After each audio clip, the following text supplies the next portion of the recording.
We're back with the Rebuild Fund Investment Committee.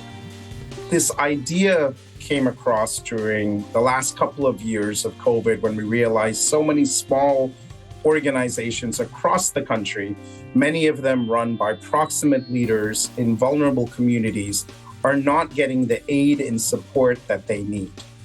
These organizations have been doing phenomenal work for many, many years, but they don't have access to networks. They're not in big cities. They may not have graduated from the same educational institutions that allow them to get access to funding in an easier manner. Therefore, Dasra started the Rebuild India Fund to support 1,000 organizations in the next decade, providing them with flexible funding and capacity building support, enabling these small community-based organizations to survive and thrive. One of the areas that we decided to focus on with the Rebuild India Fund was really take the donor out of the equation when it comes to choosing organizations, but rely actually on individuals who are closer to the ground.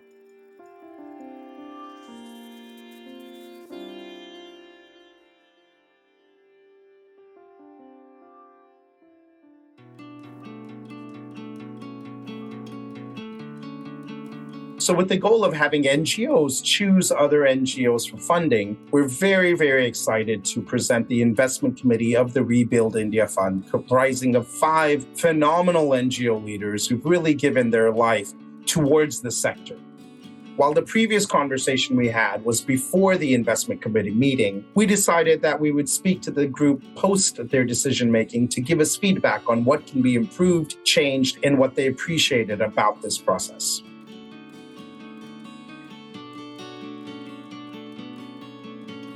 So now just when you speak, just say your name first and then speak. Hi, I'm Anita from Goonj. Hello, I'm Jyoti Sonu Brahma from Farm2Food Foundation, Assam. Should I say my name? Yes, please. Rameez, I am speaking. Exactly, it's good, it's good. आवाज आ रहा है Nandita here. Hi, I'm Deepa from Anubhuti. Okay, so who wants to start in terms of what did you think about the experience? Just initial thoughts. Rameez, I'm speaking again. I think the team Sangeeta and everybody else took us through the recommended organizations, and that happened one-on-one when we had like Zoom calls. But coming together and just going through them again, I think brought in a lot of conversations and questions which we did not think about while we went through the process by ourselves. And I think that was an important aspect of the whole process in itself, because then the experience which each of us have, I think that came out on the table, and that basically kind of made us reflect also why we are selecting some of these guys and why we are reflecting on some of them. So that was just an interesting conversation for me, just to hear everybody else and just to know the patterns all of us have, right? And how we are thinking, what are some of the thoughts behind when we are asking some questions, some values that came out in terms of, okay, this is why I think this person should be there. This is what I think that this person should not be there. So that was like an interesting process for me.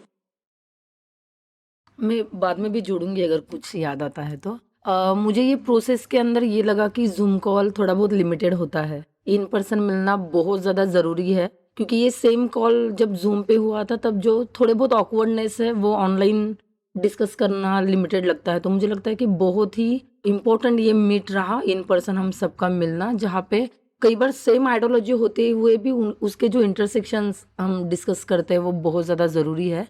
और दासरा team की जो clarity है, मतलब उनको refer भी नहीं करना पड़ रहा है किसी भी शीट को, वो हर ऑर्गेनाइजेशन का बायो जानते हैं, सीवी जानते हैं, किसने रेफर किया, क्या है वहाँ पे मीट हुआ है, क्या वो फील्ड विजिट हुआ है क्या. मेरे लिए वो बहुत ज़्यादा ज़रूरी था कि कितना इन डेप्थ स्टडी हर ऑर्गेनाइजेशन का किया है. वहाँ पे हमारा इथिकल रिस्पॉन्सिबिलिटी और बढ़ जाता है कि वहाँ पे टिक करना या क्रॉस करने तक लिमिटेड नहीं है. वो किसी ऑर्गेनाइजेशन का बहुत इंपॉर्टेंट सपोर्ट है, किसी का वो फाइनेंशियल सीट है. तो मैं जैसे बोलूँ कि मेरे पर्सन ग्रोथ के अंदर भी बहुत ही कंट्रीब्यूट किया आज के मीटिंग में. So, like what Deepa said, that it was a process of learning as well as unlearning. Learned about the communities, the issues, the vulnerability. Immense eye-opening exercise for myself. Unlearning my own biases got. I could remove some of the biases that I had. In terms of vulnerability, who's vulnerable, and my lens of vulnerability may not be appropriate. I cannot put it on some other organization. So that way, I think it was a fantastic learning as well as unlearning processes that happened. Dusra is the immense diversity in terms of the issues, the region, the geographic region, the leadership that we see, the gender diversity. Fantastic cohort of people out there. So I feel that it was a good start. At least for myself, I would want to spend a little bit more time on each of them to understand, not from the selection perspective that कि इनको select करो या ना करो, but more from understanding the organization and understanding the leader and understanding the community, because these three things are very very distinct, and कुछ आगे है कुछ पीछे है, some are more vulnerable than the other part. So it is a immense learning for any student of development sector. So I'm Nandita. I did go through all the profiles in great detail actually before we had the Zoom meeting. And I think our Zoom meeting continued for well over 2 hours because I had so many questions. I actually went into every website. No, because I really wanted to understand the intersectionalities they're talking about, inclusion, about gender. And I think today also, one of the suggestions that we also gave was it was a wonderful 1.5, 2 hours that we spent just listening to each other, talking to each other. I think the next time, instead of doing individual, we should just do it together. The diversity in terms of, the kind of organizations that that are in this cohort are great. We have the diversity. We've also been able to cover geography as much as possible. But I also feel there are more. My concern is how do we reach them? How do we reach those organizations who are doing this phenomenal work, and how do we support them? But I think the next cohort, we need to look at the gender diversity and the issues on gender that are being covered by organizations, because we didn't see issues on gender identity and sexual orientation. I think some of those organizations, and then also, but then the challenge we will get over there is the compliance. How do we do that? That is a challenge for us. We need to find a way around those organizations who are doing meaningful work, difficult work under really difficult circumstances, but they don't have the necessary paperwork perhaps, or how do we really support them? Perhaps they're not part of the cohort, but they are part of some sort of capacity building. How do we include them in this network? So also, I'm the also, I think I have interacted probably with Sangeeta and Sanjini and the team. This would be probably third or the fourth meeting, and today finally we had a physical meeting. I think it's also a learning process for me to actually understand the LCV lens. Sorry for the listeners. Can you just what is LCV? Leadership, community, and vulnerability. I have my own biases. I have my own lens. I carry my own full cup. So to keep my cup away and pick up your lens and look at all of them through that was a big learning for me, and I appreciate that. That I think they were letting us discover the lens ourselves. So I think that way, very powerful process. Loved it. Very interesting exercise. And I think the approach also helped one-on-one conversation initially for the first meeting. It did help, although I was very of this thought that this space, I felt very safe to convey my thoughts. That for me was very, very important कि मैं खुल के बोल सकती हूँ कि नहीं. So, that environment was right from the beginning. कल से ही वो environment जो है वो था. I think as Deval, you said in the beginning also that you are in charge of this. And I think when you are asking questions or even reflecting on some of these things, I think the trust, right, which we are talking about, was there, trusting each other that where we are coming from when we are asking questions, and trusting the team, like asking the team eventually saying, if you have to not select anybody, who will you not select, right? And them responding very positively and with open mind and whatever they had in their mind. I think the space of trust was built, and that was really helpful for us to be able to actually say what we wanted to say, ask what we wanted to ask. And we really asked some mean questions, I think. I think You running back and forth. yeah. And I think it was just, we were able to, I think, just trust each other, the whole environment. That was important. मुझे एक add करना था कि आज तक मैंने जो भी काम किया वहाँ पे ज़्यादा काम था कि प्रपोजल का कंटेंट क्या होगा उसके बारे में सोचो, प्रपोजल सेंड करो, लेकिन एक सस्पेंस फंडर और ग्रांटीज के बीच में या प्रपोजल भेजने वालों के बीच में हमेशा रहता है कि फंडर पर्सपेक्टिव क्या है। वो जब कोई क्वेश्चन भेजते हैं, वो जब आपसे कोई कंटेंट मंगवाते हैं, तो उसके पीछे उनकी सोच क्या है। तो वो आज काफ़ी मतलब फिजिकल लर्निंग हुआ कि फंडर पर्सपेक्टिव किस तरह से मैटर करता है। तो शायद इंडिविजुअल लेवल पे मेरे लिए वो काम करेगा कि एज ऑर्गेनाइजेशन जब रिजेक्शन का मेल आता है या कहीं पे हम बोला जाता है कि आप सेकेंड लिस्ट में थे, अभी आगे नहीं हो, तो वहाँ पे पर्सपेक्टिव को किस तरह से हम आर्टिकुलेट कर पाए। मतलब फंडर हमारा जिस तरह से स्टडी करते हैं उस तरह से हमें भी फंडर्स का स्टडी करना काफ़ी ज़रूरी है कि उनका लेंस क्या है। हम करते भी है, लेकिन आज उसका स्कोप जो है वो ज़्यादा मिला यहाँ पे। Thank you. I mean, I think Deep, you said it best in terms of, even for us, there's a lot of learning and unlearning. And I think that clearly, I think to be in this sector, if you don't have that attitude, you shouldn't be in this sector, because every day the challenges that our communities face changes every single day. And sometimes it's because the great work we do in 3 years, they need then different interventions and they've achieved something that they don't need anymore. And sometimes there are external pressures that are there, which also makes you think that today what's possible, tomorrow may not be possible. One of the questions that we asked very deeply, we had a big discussion on that also, was when we talk about proximate leadership, when we talk about who's in the leadership, the percentage, is that important of participation, or the quality of the participation, at what level? We had a lot of discussions around that, actually spent a lot of time around that. So is it required to be seen? And that was my question also, to say, what is that level of participation? Are they there because they're just there because that's, or are they really participating in something?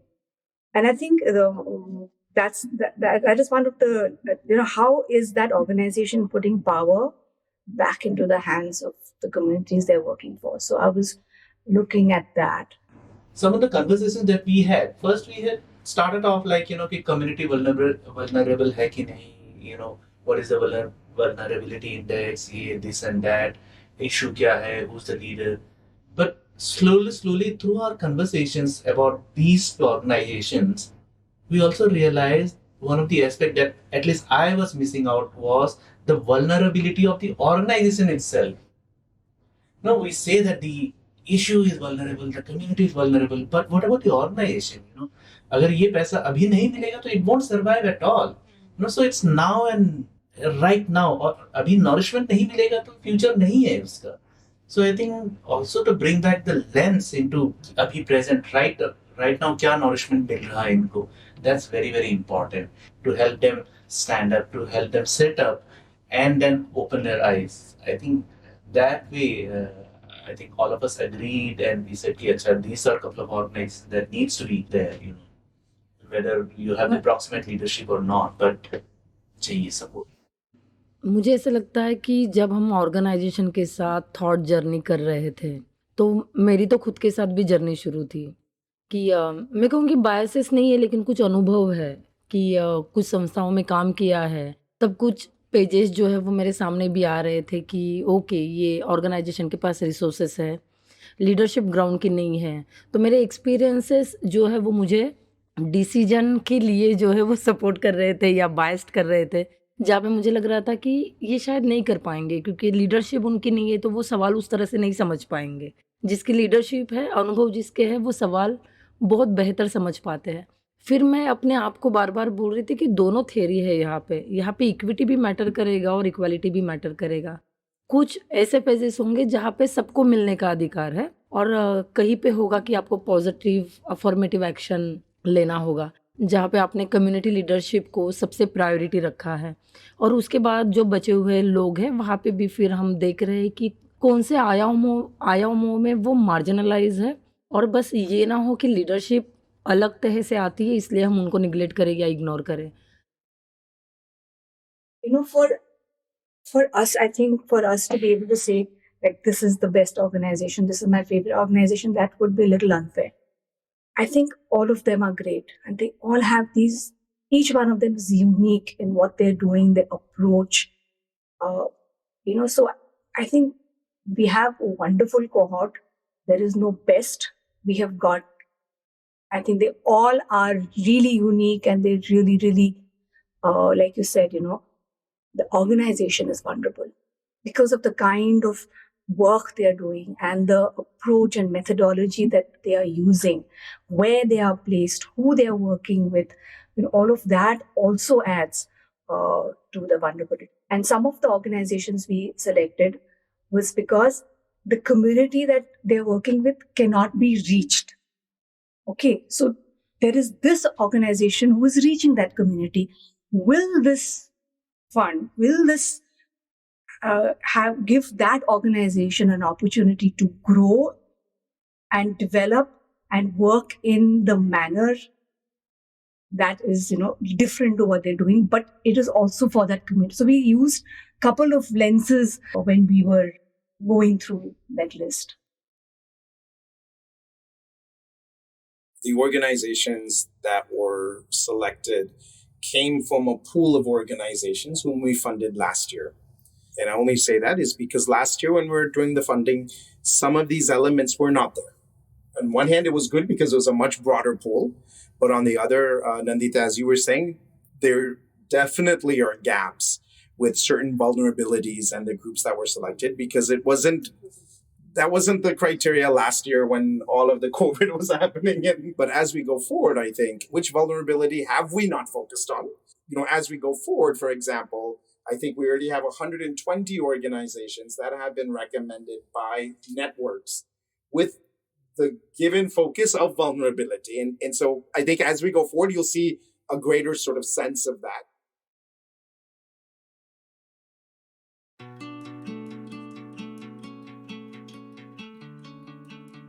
One of the reasons we're doing this recording and we're having these conversations, honestly, it's not just for us to learn, but we want to share this with groups globally as well.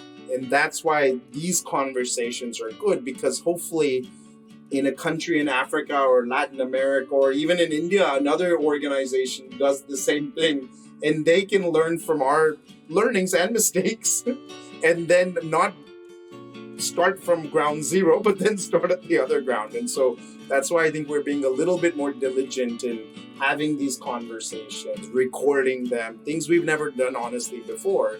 But the goal is so then we can document this and we can share it with others, and not at all to say we're perfect, because we're never perfect, but more to say this is what we are, these are honest answers, these are the people who've made the decisions, and these are still the questions we have in our mind after we're walking away, because it just helps others to take in the same approach. And I think that's critical. So in addition to the 1,000 that we will fund in the next decade, it's how through this experience others use this same approach in funding.